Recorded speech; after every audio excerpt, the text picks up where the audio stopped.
Voilà, comme précédemment annoncé, on est avec l'une des meilleures voix du pop malien, pour ne pas dire la voix d'or même de la musique malienne. Oui.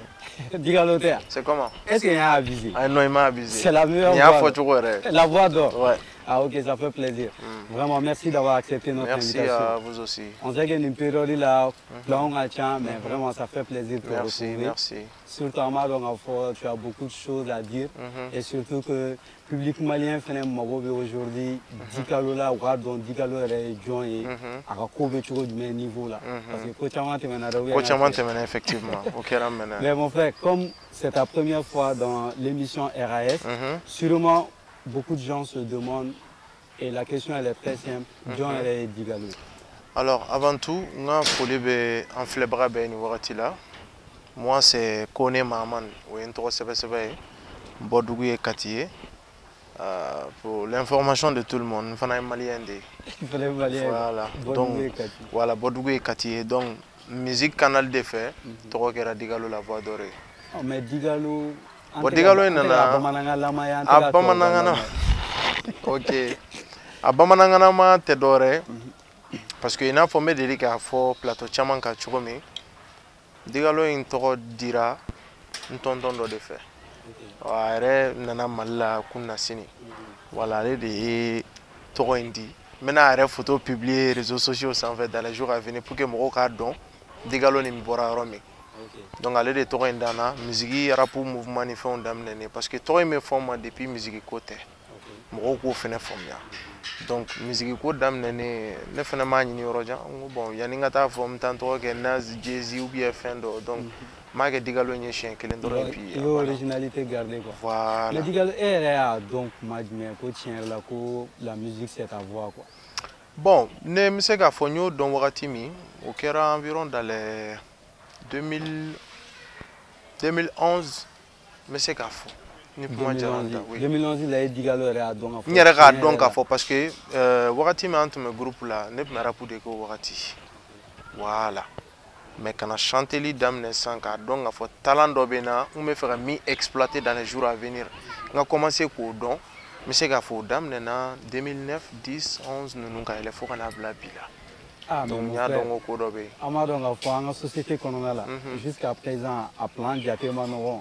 Parce que voilà ni imawolo Jelidou qu'on a effectivement. C'est très difficile de coller tantôt. Il faut que vraiment avec 2000 et parents Bon, au début, c'était pas du tout facile pour moi parce que chien rare qu'à fort. N'est-ce musique qu'on recommande mes parents. Non, à tout le monde y aller donner. Parce que Mouna, c'est une famille connaît des dos. Mais Jarao des dos, Bamana on est dos. Donc, j'ai quoi. Parce que Malala, on connaît Souya Kacha. Connaît Bamana B, à Bobo B, à Djelibe, à Chia Chamambe. Mais on est Jaraoudé. Donc ça va étonner tout le monde dans la famille qu'à Foko n'y connaît des mais voilà bamana ne do mais musique quoi et pourtant ni du ene ka donglu la mais quand donglu ta choko et va faut que c'est ko à quel va faut mo mi bora gel du kono quoi parce que voilà familialement non passer à gam nous be mais ça bella quoi en fait donc c'est incroyable en tout cas mais à te balner là parce que ko faut être à la Kenya quoi. Min ka di ala ya bo de ke mo do te jelier mais beta soro horone do mais na kuram ne wal manay guitare ne fen num ne abe foli do kala jelu te se ko fo donc lida sira fene fait avec tiento mo chama me donc lida la biwe nyew soro la mais jelu te c'est les artistes voilà donc ne tiny au mo la jo canal fedoro donc on fait ben time fo mon quoi dakane do sinon connaît la Katianga famille Jeli Douté. Bamana 100%. Ni ne rêve de revoir au Bamana. Non, voilà, avec Tinto. Au début, ça n'allait pas du tout parce que pour qu'elle ne soit concert do lang men do ka bode halin to fonto wi ka fo ko nyendenga bo mais be donning kala mala ka fo voilà les parents n'aimaient pas du tout la musique que je faisais. Ouais. Mais au fur et à mesure, au fil du temps, moi, quand on m'a dit mais ni idée à la finalement, il veut tout quoi là quoi. C'est vrai. Quand là-bas on a quitté au finish, donc ils ont accepté comme ça. Donc on continuera à faire. Parce qu'au début, nous avons dit non, on était doré congé qu'on a de là. Voilà, congé qu'on a de là, mais maman n'a pas de congé qu'on a là, donc on a un mouvement. Sinon, après les études, on a continué. Sinon, la musique est de Kalanchi. Parce que nous avons une comptabilité troisième année de là. Mais je sais qu'il faut galo mai, mais c'est qu'il faut musique de ne Kalanchi parce que la flat c'est qu'il faut qu'on quoi. Non, à green. Non. Parce que ne musique sera chamambe non. Ne b'a donc que son ne ma sigi musique école là, ne ma ina que ne ma conservatoire que mais école d'inte mi me minga musique là ni voix qu'on est sera que. Donc il te sait qu'au Donia soro kakla ka fo kibe kala amogo be munu yake mais en tout cas moi j'ai pas eu la chance de faire les deux en même temps. C'est pas facile parce que voilà quel dominé quoi en fait.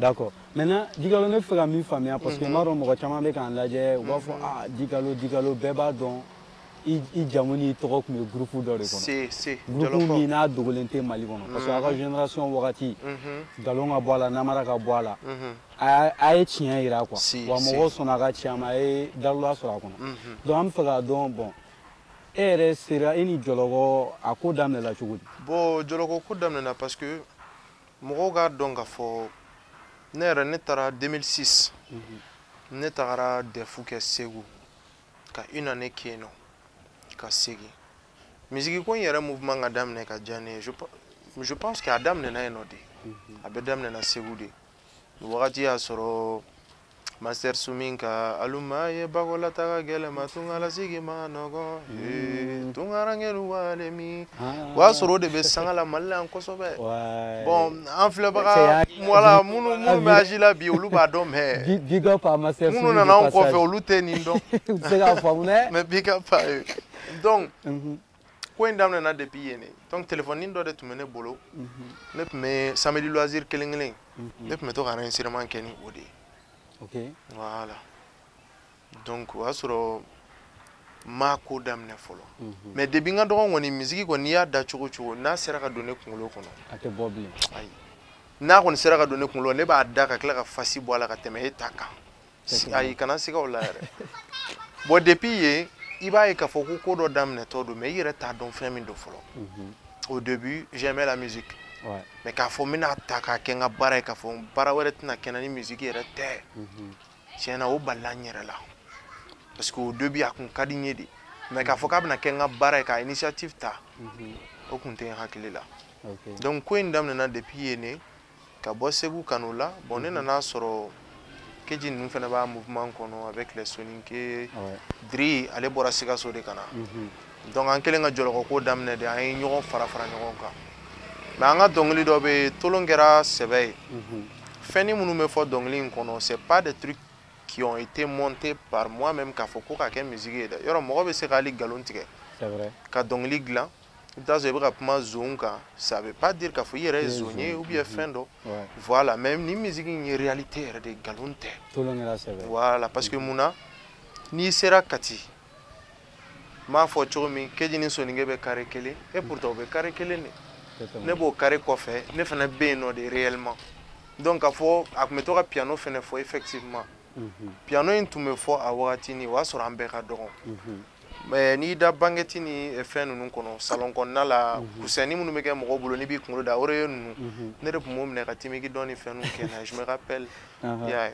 Donc depuis wakati au fin nous c'est des pures réalités qui sont là munu kera transformer na ka dongli donc depuis wakati de joloko damnela voilà donc diri qui nous venait de Sikasso un diri Faranga ka groupe créé donc 4 personnes plus Moussa qui était le manager Cisco le co-manager Isco l'arrangeur. Donc ça fait 7 personnes en tout. Je le reconnais, il y a 7 personnes. Donc les Dala et Moronani, manager ni manager assistant Morofla, Kafara, arrangeur de son camp, ça fait 7 personnes. Voilà, tout le monde. Mais dis que la maman famille, ce groupe il y a toi, négatif Morola, vraiment brusquement emballé dans le bécaré farafara. Oui, bon. Mouvement est créé, Digalo a un mouvement est créé, souligné, Drift est créé, même s'il est vrai que Drift à la Jona. Doit être au sabbat, ah, ouais, à Nexer, les gars. Ah, Bego Jologo, on est à Dai. Kosovo fera, mais Jologo, mais qu'est-ce qui s'est passé quoi en un mot? Bon, qu'est-ce qui s'est passé? On était dans ce candidat au Bella Konyafon, mais fin de forme, moi, c'est comme une forme. Parce que mon ambo, depuis 2018, il faut qu'on ait la bila.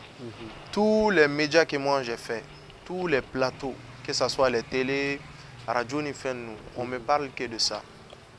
Donc, finalement, il a galontiga. Voilà. Pour éviter ça, ma fodorone ba blamina min kono ala ka latigɛ de do. Parce que j'aime en non. C'est vrai. Voilà. Aw be ko damne ɲɔgɔn fɛ aw yɛrɛ kun ne yɛrɛ bɛ se k'a fɔ moi personnellement ne ni kun y'a fɔ ne ɲɛna k'a fɔ ko groupe bɛ tila ka kɛ tan ni mɔgɔ min tun y'a kuma fɔ n b'a fɔ n k'i ye manamanakan de fɔ. I tɛ da la. Voilà n tɛ da la. Mais ni ko ma kɛ mɔgɔ ɲɛna i tɛ da la fɔlɔ. Au début, la façon dont on était soudés, un régime blanc qu'on a fait tôt ou tard, ça allait être comme ça. Parce que Moroba, Moro Sabadje, Kelemi, Kunfa, Beta, mais tout ça, c'était des bobards à nos oreilles. En Gundalento, comment n'a quoi. Bon, il faut que wakati mne, a avec la femme. Parce que changement n'a de coup là. Fonyon comme ça nous mais au te hali dje bon. C'est vrai. Voilà, ni n'aime qu'elle va faire dans les dictons, en mettant que l'eau faut choumer. Tiens, nous sommes que faire mais on veut faire benke. Voilà, donc nana et puis vu qu'à ma follow on fait là, c'est pas un truc qui est incroyable. Quand faut quoi groupe Jolorok mais on outira bien kerata. On nous parle que de ça, ça vaut des années maintenant. Mais ne peut faire nous faire mon folie là parce que mon na on mandou yote ça m'a on fait à quelle là, à folie là.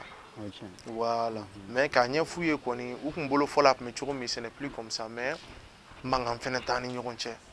on est toujours ensemble. On se voit des fois aussi. Mais dis-le, de toi à moi, famille est-ce que et espérons qu'un jour Dialogue peut revenir? Oui, Dieu fait un fou, il espoir perdu. Jamais. Dieu fait un fou, il espoir perdu. Ndere ko kera on yana dinya kona na an fana te o shi mo koroba mais ala kona kan so mo koroba akila ka sura mata roja no di quoi tu fais voilà donc n'était espoir perdu fin fou là quoi voilà ok donc tout de suite mais c'est espoir perdu fin gelem na doro fo no kera arjina ni jahanama ko ni man yere arjina kono kon ma daw to nyedo voilà sinon no te no te ane sigilo no ni dinya fin be comme chere bura ka fo chugum ko ma no gonga ko chama meke densen mangoro be densen mangoro wadu aki mona toro balafu lega che c'est vrai waro ali mo mi ye be waro nga fo ye mo ye mi akli sigilenu bo ye mo fene mi hawjali nte ko bo jien tegela imana koko damne che surtout bamana akada ya ka ke fo ka sa dana bo ere bulu e joloko kan standby ere amina chugudi bon ça fait mal en tout cas parce que deni mo ko ni je ke surtout iteru de do njugu teo iteru de do anye jeri ke ka demsene o ke nyon fe bakla kana je kulu sigi bona kera wakati la ka foko aw fora nyon ko ma bora nyon na abe mo tora wakati ni ma ti bali fene kitika koke parce que ne be dele ko o fo malien benyana ko fo artiste benyana han nan tarakana mo ye succès ke o mo ma succès ko ne ka dong lida ngon ba no la ate bouger de ibiga sanga ke ibtita ke ni jigina do mo yi jigine mene be no la de tala ne bi on est tabe yele de ka ta fe me ate jigi c'est ma jagara daga yani me o de do mais Digalo aujourd'hui personnellement en tant qu'artiste tu te vois rappeur ou dans quel style? Je me vois chanteur depuis longtemps au fond parce que depuis une carrière solo d'amener des fois des méthodes à rappeur ou à côté na kayuru la drone juste ka fo ni antume ni nke folo ni tante emble attends de non voilà souvent mana kan fo ka changwa bon n'était au fin nous fait en kosobe c'est souvent pour parler pour ne rien dire bon donc li duna farako donc li mandika koro de kadi donc ame fin koroma fo mo hali mo kulengeto ibi denka sebe fo c'est important. Oh voilà, c'est avec là où on est au Malendo, c'est pas que pour moi là arrêter mana kanun fanga fona mais ka be basique et autant tenable. Autant tenable. Tantene bolo. Mais nga Voilà, cɛ parce que marqué fɛn b'a dɔ de la don bi i bɛ kulonkɛ kan fɔ i bɛ kulonkɛw ni fɛnw kɛ bi mais mɔgɔkɔrɔbaya wagati fɛnɛ bɛ yen nɔ. o bɛ na o diyagoya Ɔ don. don dɔ I mana bɛ kɛ i i yɛrɛ si ma kɛ n'i sigi denmisɛnninya k'a la fɔ o. ko jee ko ne yɛrɛ de tun bɛ nin kɛ. Cɛ kow bɛ yen nɔ dɛ. Voilà, il y a des trucs qu'il faut préparer depuis l'enfance. C'est important. Voilà, ni kɔrɔbayara ni stade ɲɛnama bɛ to quoi. Voilà, c'est pas u ma dɔgɔyama tɛ mais voilà fɛn bɛɛ n'a kɛcogo don quoi. Non mais a bɛ faamu bɛɛ n'i ka voix de don. Voilà, n'i y'a sɔrɔ i bɛ fɛ ka kɔrɔbaya manamanakan fɔ la i bɛ se ka continuer o fɛ. Mais n'i y'a dɔn i fɛnɛ o t'i ci. Voilà, n'o t'i ci donc i bɛ na n'o sira fɛ exactement. Mɔgɔ ni mɔgɔ tɛ ɲɔgɔn na quoi. Ah banna a bɛ ten tɔ de. Sinon je me vois comme un chanteur. Ok. Parce que ne bɛ genre sugu bɛɛ kɛ. Ne bɛ genre sugu bɛɛ kɛ. Mais mɔgɔw k'a ɲini k'a dɔn yɛrɛ k'a fɔ bon tiɲɛ yɛrɛ la Digalo ka style in ye mun style sugu ye. N m'o ɲɛfɔ mɔgɔw ye u k'o faamu. C'est important. Voilà, parce que ne bɛ musique sugu bɛɛ lamɛn. A sugu bɛɛ donso ngɔni wo wasolo musique wo. Non mais olu y'an taw de o. O tɛ walifɛn ye quoi. Ça c'est original en fait. Voilà, consommons malien donc ne bɛ nin bɛɛ lamɛn. Tant que fɛn dɔ bɛ b'i da ne mago b'a la k'a lamɛn quoi. N'a man di de voilà a bɛ n inspirer après. N'a man di de kɔni tiɲɛ na an tɛ ɲɔgɔn ye. A tɛ ɲɔgɔn ye. Voilà. Donc n'i ye ne ka style ta k'a lajɛ ne bɛ pentat kɛ. Pentat ye jumɛn? O ye yan c'est comme on appelle yan fɛngɛw bɛ Segu bamanan musique ninnu ka fara wasolo gamme ninnu kan. N'i ye o ta sisan voilà n'i y'o mélange ta sisan o ni américain R&B ɲagami ɲɔgɔn na c'est ça qui donne la voix d'or. O de ye Digalo ye. O de ye Digalo ye. Voilà o ye fɛn ye ne yɛrɛ min créé Tibɛn ladege in kɔfɛ. Digalo an ka jɔ yan yɔrɔ la la voix d'or an mago bɛ nin yɔrɔ la dɛ. Parce que i b'a dɔn manu caman b'a fɔ ko Digalo bɛ autotune de kɛ. Jusqu'à ce que a ka jɔlɔkɔ son dɔ yɛrɛ bɛ i b'a fɔ ko dɔ ye nin ladege dɔ ye Tupac ladege aw bɛ taa halala ye ainsi de suite. Refrain tɛ n kɔnɔ kosɛbɛ mais je pense que a y'a répliqué hali jɔlɔkɔ la. Mais est-ce que la voix de Digalo autotune tɛ? Bon autotune tɛ parce que i b'a dɔn n'i tɛ se dɔnkilida yɛrɛ la autotune yɛrɛ i n'ale tɛ bɛn yɛrɛ. Pour que o fana ka ɲɛ fo k'a sɔrɔ a ɲɛ. Voilà parce que autotune kɛlen b'a fɔ correcteur de. Ale bɛ corrigeli de kɛ. N'i y'i tugu k'i voix kɛ cogonin dɔ la a fana bɛ duman k'a la mais n'e tɛ se o technique ninnu na dun. Musique ye suguya fila ye. Mɔgɔ bɛ musique da ka tilen o ye kelen ye. Mɔgɔ bɛ musique da ka dictoni dɔw fana k'a la. E ma ye mɔgɔ dɔw ka musique bɛ n'i y'a lamɛn dɔrɔn makarinin dɔ bɛ don i la. Ne yɛrɛ ka musique tɛ se k'a lamɛn k'a ban yɛrɛ k'a fɔ ko yɔrɔnin dɔ ma i frustré ou bien ka chair de poule d'i ma. O ye a kɛcogo de ye. Donc autotune voilà autotune do autotune tɛ parce que souvent même je fais exprès ni mes concerts ninnu na n bɛ biti ko ni fɛn ninnu jɔ kɛrɛfɛ k'a minɛ a ɲɛnama yɛrɛ yɛrɛ la. N ka cɛ kelen minɛ sisan kɛ. Diyagoya bolo ka RS de don ko rien à signaler. O de ka di ya. Mais o de don Fanu ne tɛ dɛ. Fanu fana k'a dɔn k'a fɔ k'i bɛ ka min fɔ namara t'a la quoi i bɛ dɔɔnin bɔ a kan an k'a lajɛ sisan.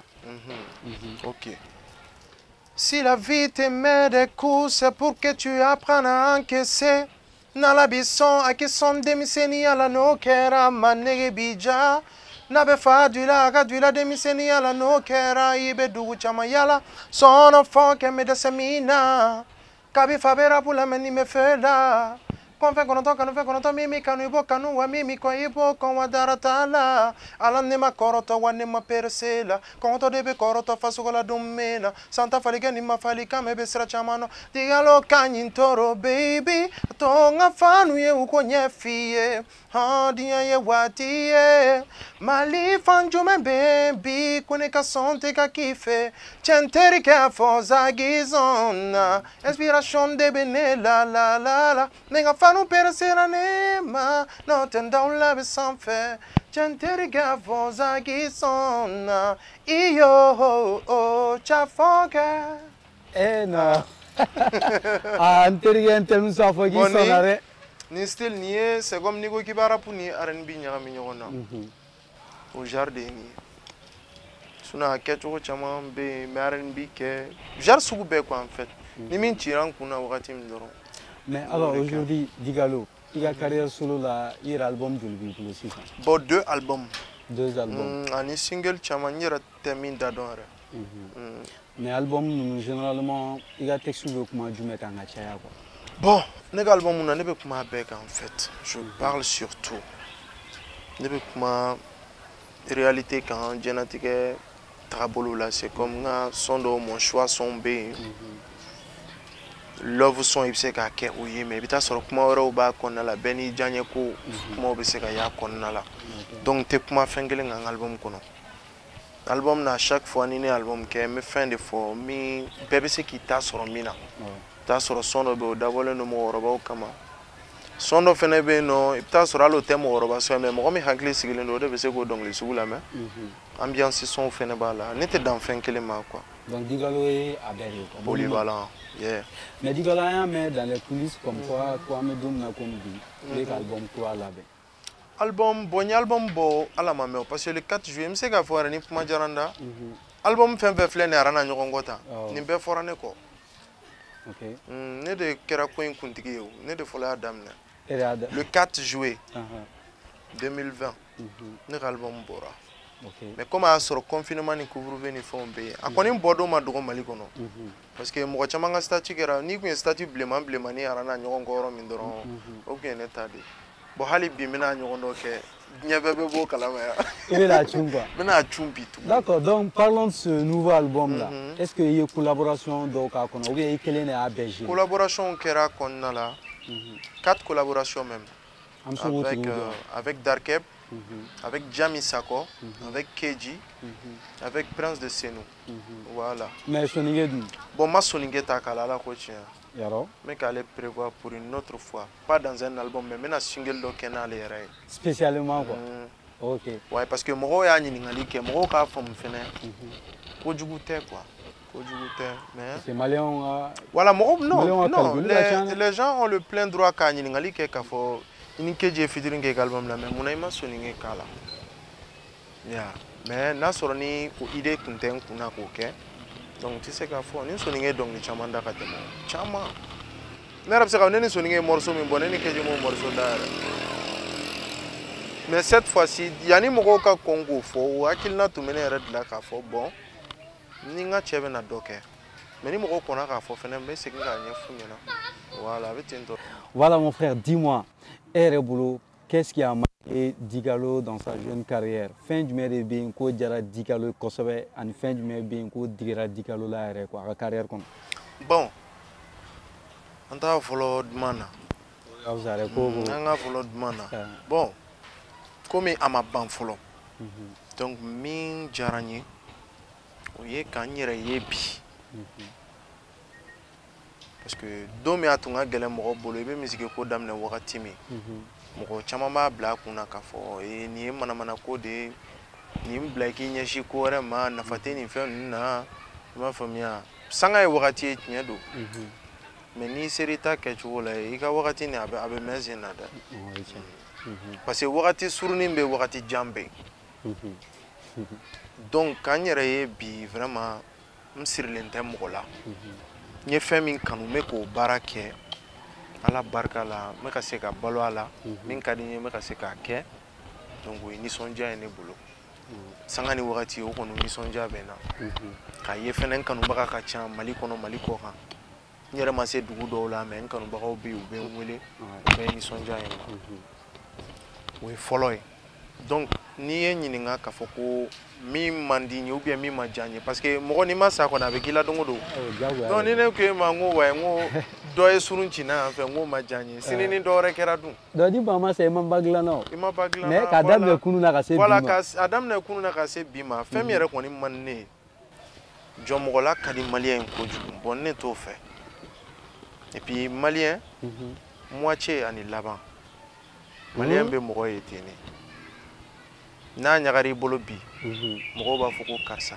o de to kuma dɔ la ne b'ale artiste dɔw ye succès la Mali kɔnɔ yan nɔ mɔgɔw b'a fɔ ko artiste kurani ne bɛ yɛlɛ quoi karisa de bɛ succès la sisan mais mɔgɔw t'a dɔn a ka début daminɛna cogo mun c'est vrai mɔgɔ yɛrɛ tun t'i jate mais n'i sera milieu la i dɔnna mɔgɔw bɛ girin i kan o wagati i ko ka di bɛɛ ye o kɔfɛ k'an k'an sigi an k'a lajɛ k'a bɛna laban ka kɛ min ye donc maliyɛn tɔgɔ de ko camancɛ ani laban camancɛ ani laban k'i ye bi i filɛ nin ye cogo di an k'a lajɛ a bɛna laban cogo di bon min man di ne ye o de donc Digalo ne tɛ ne tɛ mɔgɔ tɛ nin fa ɲɛna. Awɔ ne bɛ ninnu de fɔ. Mais Digalo i b'a dɔn comme i yɛrɛ y'a ɲɛfɔ cogo min na quoi Mali la yan nɔ bɛɛ b'a dɔn maliyɛn tɛ mɔgɔ ka talent apprécier à sa juste valeur. Talent ko yɛrɛ ne yɛrɛ y'o kuma dabila yan. Voilà donc n'an ye parce que ne b'o de fɔ mɔgɔw ye à chaque fois maliyɛn sanga i bɛ sanga de baro fɔ ne ye mais i kana talent fɔ ne ye sinon n b'i da fara.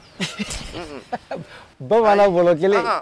Mɔgɔ tɛ talent ko kuma fɔ ne yan dɛ. O kuma t'a la min bɛ pewu. ne ɲɛ dɔnkilida la yan walahi a ka dɔgɔ nkalon tɛ dɛ. Ouais.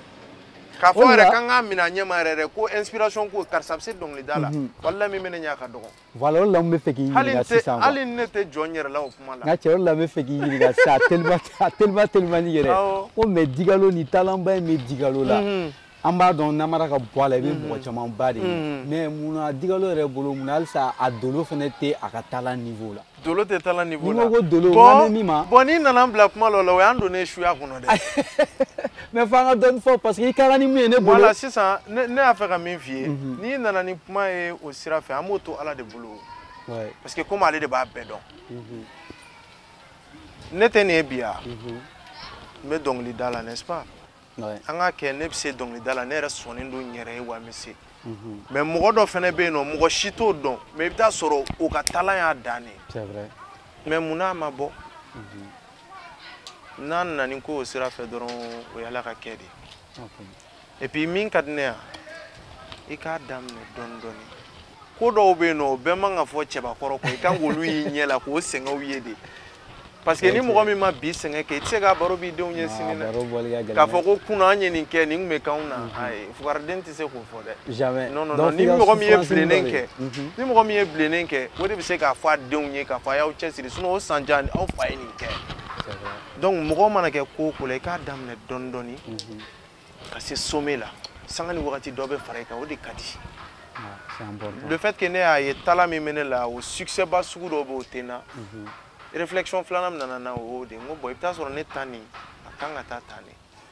N'a balila ka kɛ bɔlɔ i b'a sɔrɔ n bɛ sa kɛ. Bon mɔgɔ tɛ kocogo dɔn quoi voilà. Donc n ka cɛ sisan e yɛrɛ qu'est-ce qui te tient à cœur? Bon n'an ye Digalo ɲininka bi vraiment qu'est-ce ko Digalo jumɛn yɛrɛ de b'e kɔnɔ bi sincèrement i b'a dɔn min bɛ ne kɔnɔ n bɛ fɛ ka min kɛ ou bien min bɛ n kɔnɔ. Qu'est-ce qui te tient à cœur par exemple projet fan o fɛn ou bien i yɛrɛ ka ɲɛnamaya kɔnɔ min yɛrɛ. I b'a dɔn ce qui me tient à cœur i b'a dɔn ye min ye n'i ye kuma nin fɔ a bɛ nɔgɔya i ma i b'a faamu. Yarɔ ne fa ni n ba o ka gɛlɛn ne ma dɛ. Wala u miiri mana jigin min na yan'u k'a b'u da dɔrɔn o ka sɔrɔ a bɛ ne bolo k'a di. Ne bɛ fɛ o de ka kɛ ne mago b'o de la Ala ko tiɲɛ. Non o bɛ kɛ n terikɛ.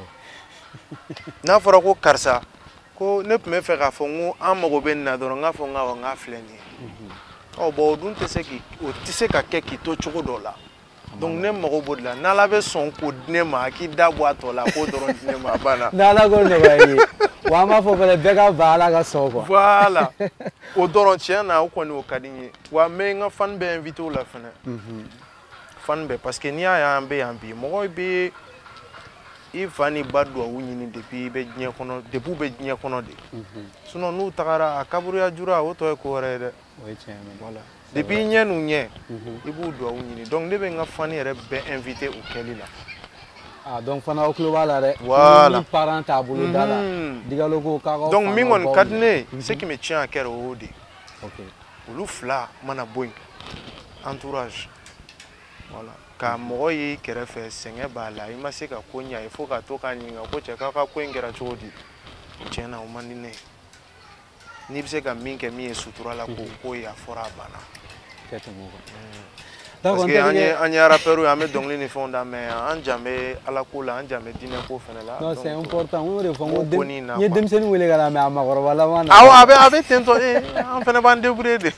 Voilà Digalo la voix d'or ko woro sɔngɔ ni min tɛ se ka panier belebele b'a bɔ ko bɛɛ n'i ka panier bɛ yen quoi. Camancɛ bɛ yen worodennin fɛnɛ bɛ yen. K'a bɛ daminɛ mun yɛrɛ la yɛrɛ tout gauche woro. Tout gauche woro. N'i bɔr'o la i bɛna woro 3 la.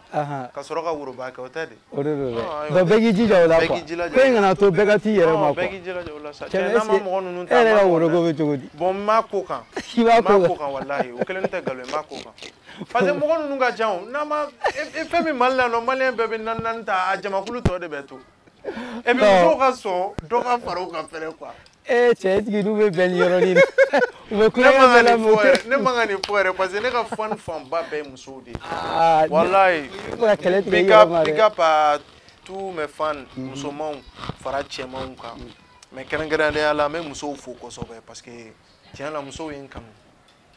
Wallahi musow ye n kanu. N yɛrɛ kun y'o de fɔ sisan n ko est-ce que Digalo yɛrɛ n'a fɔra k'i ka message kɛrɛnkɛrɛnnen fɔ à l'endroit de tes fans mun de bɛ yɛrɛ bolo ka fɔ i ka fans ɲɛna parce que ne b'a dɔn k'a fɔ ko n'i ka fans tin bɛ ɲɔgɔn na trop. An t'o dɔnkilinin da. O sɔn ka fisa yɛrɛ. Awɔ. A mɛnna a bɛ fɔ musow ka ɲi dɛ ne kun ma sɔn ma n siranna u kana fɔ ko ka di n ye dɛ.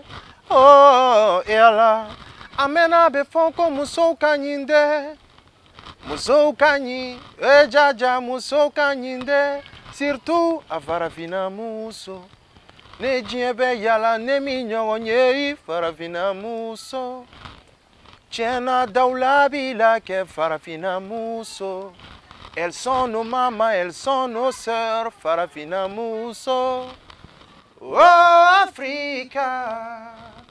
Yeah.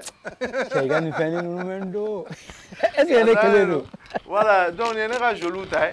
Ah, jolou, spécialement dédicacé à toutes les ladies. Mounoumbe Farafina, Nidien Fantanan Be. C'est de la part de Digalo La Voix d'Or. Donc, si ça, on a ces émissions là-bas, vraiment, à Kadine Bi, Ere Katigaye, Katijorogabo, Mali Gonala. En même temps, il y a Malien et Folo. Donc, on a période mouna, période manogon. A dogolente mɔgɔ si la donc vraiment kumakan jumɛn bɛ bolo k'a lase n bɛɛ lajɛlen ma an bɛ don min na ko bi. Bon n'i ye ɲininka o la o ɲininkali diyalen n ye hali bi n bɛ segin ka maliyɛn bɛɛ lajɛlen fo parce que c'est vrai an bɛ kɛ kulonkɛw la an bɛ barow ni fɛnw kɛ mais toujours gɛlɛya min bɛ jamana kɔnɔ an hakili b'o la halisa.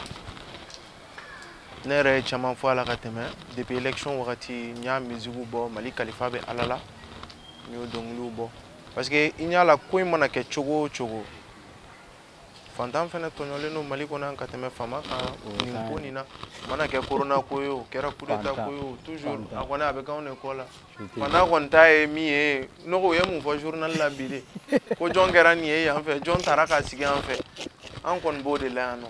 Voilà, fantan sɛgɛnna mais an bɛ Ala deli toujours Ala ka jamana nin suma Ala ka sababu ɲuman kɛ Mali ye ka Mali yɛrɛ kanu don maliyɛnw dusukun na parce que ko in bɛɛ b'o de nɔfɛ maliyɛn ka d'a yɛrɛ mais maliyɛn tɛ Mali fɛ dɛ an ka n'o dogo ɲɔgɔn na yɛrɛ maliyɛn ko a yɛrɛ de a f'u yɛrɛ voilà mais ne kɔni solution kelen de bɛ yen mɔgɔ b'a fɔ a Mali kura ne ɲɛ bɛ fɛn kura wɛrɛ la min tɛ Mali kura ye cɛ karamɔgɔ cogo di n bɛ se k'o fɔ parce que ne kɔni bolo o ye ne ka denmisɛnnin hakilina ye ni maliyɛn bɛɛ sera k'a dɔn i yɛrɛ dusukun na don min k'a fɔ ko tiɲɛ na ne bɛ yan fɛ hali Mali kana saboter i sigilen ɲɛna n'i y'o dɔn i yɛrɛ la don min o don de Mali jɔli bɛ daminɛ sinon cɛ ni si tɛ maliyɛn denmisɛnnin fara mɔgɔkɔrɔba kan bɛɛ k'a dɔn i dusukun na k'a fɔ ko n faso tɛ se ka lagosi ɲɛna n'an bɛɛ sɔnn'o ma don min yan bɛ k'an ta ye wa yan bɛ ɲɛ. Non, bamanan kuma tɛ tɛmɛ nin kan. A banna o dɔrɔn de. N'u yɛrɛ ɲumanna ko kuma ɲɛna. Voilà. Karisa ko kuma ɲɛna ou bien. Ala ka lajarabili kɛ pour que o dusukun sanuya in o ka nɔgɔya an ma quoi. An bɛ Ala deli o la parce que ale de y'an bila ka na yan donc ale de b'a dɔn yɛrɛ an bɛ yan kun min kama. Non chef b'a bɛɛ kalan. Voilà donc an k'a to Ala ma Ala de b'o ɲɛnabɔ. Sinon mɔgɔ dɔw ɲinɛnen don. A y'a mɛn dɛ ani denmisɛnnin makɔrɔba min nana a ye kuma fɔ ka ban donc très chers Maliens cultivons l'amour cultivons la paix surtout arrêtons l'incivisme an ka kɛ an ka jamana fɛ comme Digalo La Voix d'Or y'a fɔ cogo min ni jamana kanu bɛ yen dɔrɔn foyi tɛ digi la wa i b'i ka hakɛ bɛn jamana ka hakɛ fɛnɛ ma Digalo c'est la fin de cette émission mais an nafara kojugu parce que an na denmisɛnnin ye denmisɛnnin mun don sagesse b'a la kojugu an la kalan quoi et on te souhaite vraiment bonne chance dans la vie bonne chance dans ta carrière parce que talent yɛrɛ de bɛ yen wa an b'a fɔ bɛɛ na fɛnɛ Digalo ka kan ni dɛmɛ de c'est vrai a bɛ k'a fɔ ko talent b'a la mais mɔgɔ tɛ se ka kɛ foyi ye i mɔgɔ ɲɔgɔn kɔ quoi mɔgɔ fɛnɛ artiste fɛnɛ tɛ se ka kɛ foyi ye fan kɔ bon donc artiste kelen o kelen Mali nɔrɔlabila de don parce que artiste de b'a to a ka jamana bɛ se ka ladɔn culture bɛ taga ɲɛ ni min man ɲi hors de Segafo. Minka hors de Segafo quoi. C'est comme un peu Menda de Woronina, grâce à Sidiki Diabaté, Segafo, big up à lui. Anga Djelibado.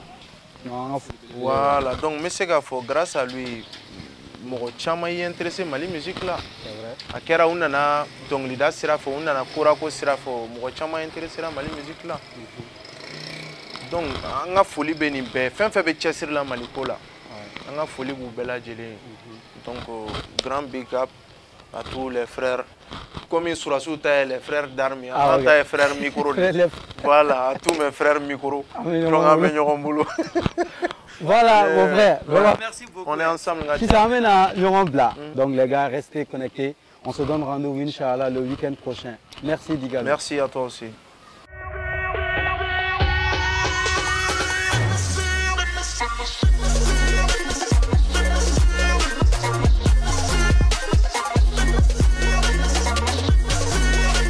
Rice.